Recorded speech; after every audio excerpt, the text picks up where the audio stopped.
নমস্কার বন্ধুরা, আপনাদের সকলকে স্বাগত জানাই আমার চ্যানেল নবান্নের সমাহারে। আজ আবারও আপনাদের জন্য নিয়ে হাজির হয়েছি একটা সম্পূর্ণ নতুন রেসিপির ভিডিও।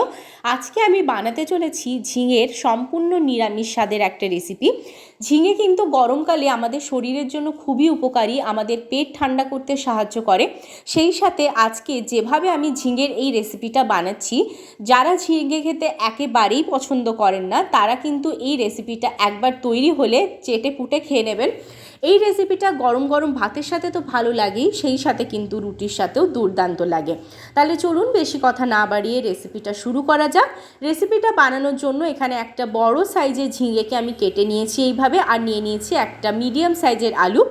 আপনারা যদি পরিমাণে একটু বেশি বানাতে চান সেক্ষেত্রে আলু আর ঝিঙের পরিমাণটা কিন্তু বাড়িয়ে দিতে পারেন। এবার দেখুন, অপর দিকে আমি কড়াই বসিয়ে তার মধ্যে দিয়ে দিলাম পরিমাণ মতো সর্ষের তেল। এবার এর মধ্যে দিয়ে দিচ্ছি একটা তেজপাতা, শুকনো লঙ্কা আর গোটা জিরে আর কাঁচা লঙ্কা। এবার এই সমস্ত উপকরণকে 15 সেকেন্ড একটু এইভাবে নাড়াচাড়া করে ভেজে নিলাম। ভেজে নেওয়ার পর কিন্তু আগে থেকে যে আলুটা কেটে রেখেছি সেই আলুটা দিয়ে এটাকে একটু ভেজে নেব। আমি কিন্তু আলুটার সাথে ঝিঙেটা দিচ্ছি না, যেহেতু ঝিঙেটার থেকে জল বেরিয়ে যাবে, সেজন্য কিন্তু পরে এটাকে আমি ভাজবো।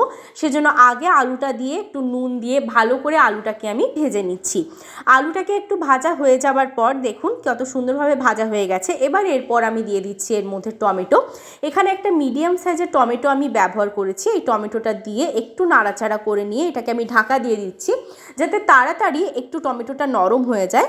দেখুন এবার আমি ফিরে এলাম বেশ কিছুক্ষণ পর। এবার আমি সরিয়ে দিয়েছি, টমেটোটা কিন্তু নরম হয়ে গেছে আর আলুটাও খুব ভালোভাবে ভাজা হয়ে গেছে।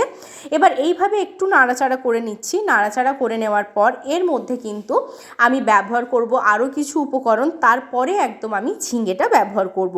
এখানে এই অবস্থায় আমি দিয়ে দিচ্ছি 1 চামচ আদা আর কাঁচা লঙ্কার পেস্ট।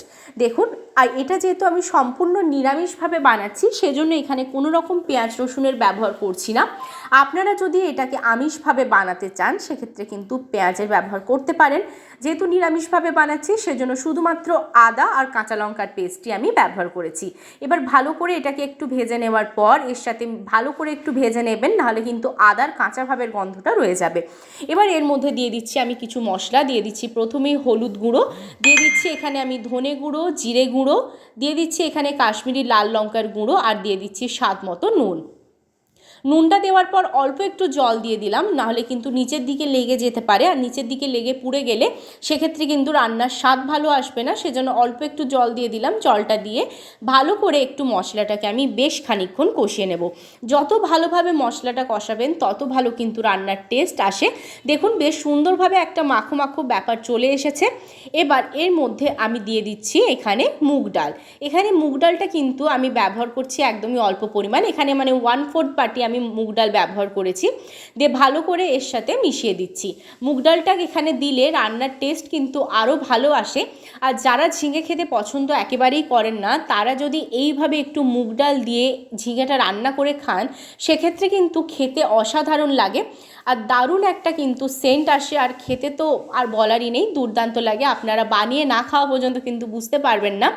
এই রেসিপিটা গরম গরম ভাতের সাথে অসাধারণ লাগে। এই রেসিপিটা থাকলে আর কিন্তু গরম ভাতে কিছুই লাগে না। এবার দেখুন এখানে আমি দিয়ে দিলাম ঝিঙেটা দিয়ে দেওয়ার পর আমি ভালো করে এর সাথে কিন্তু নাড়াচাড়া করে নিচ্ছি। ঝিঙেটা পরে ব্যবহার করলাম, তার কারণ হচ্ছে ঝিঙের থেকে কিন্তু খুব সহজেই জল বেরিয়ে যায়, সেজন্য পরে আমি ঝিঙেটা ব্যবহার করলাম। এবার ঢাকা দিয়ে দিচ্ছি। ঢাকা দিয়ে অপেক্ষা করছিলাম দেখব কতটা জল বেরিয়েছে ঝিঙের থেকে। দেখুন আমি একটু ভালো করে নাড়াচাড়া করে দেখিয়ে দিচ্ছি, মোটামুটি একটু জল জলে ব্যাপার একটা চলে এসেছে।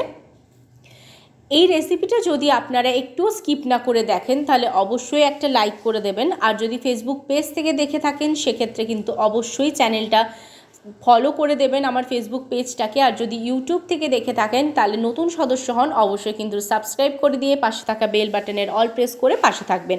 দিয়ে দিলাম এখানে পরিমাণ মতো জল। এবার আমি ঢাকা দিয়ে দিচ্ছি। এবার অপেক্ষা করব ঝিঙে, আলু আর ডালটা কত তাড়াতাড়ি সেদ্ধ হচ্ছে।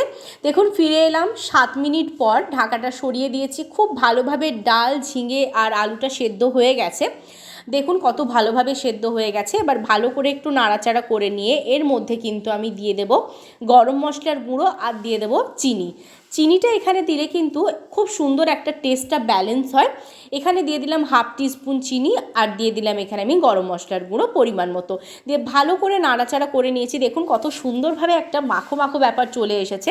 রেসিপিটা কিন্তু আমার একদম রেডি। এই রেসিপিটা কেমন লাগলো অবশ্যই কমেন্ট করে জানাবেন। ভালো লেগে থাকলে লাইক, শেয়ার, কমেন্ট, সাবস্ক্রাইব করতে ভুলবেন না। আর সাবস্ক্রাইব করে দিলে কিন্তু আপনারা সবার আগে নোটিফিকেশন পেয়ে যাবেন। আবার দেখা হবে নতুন রেসিপির সাথে।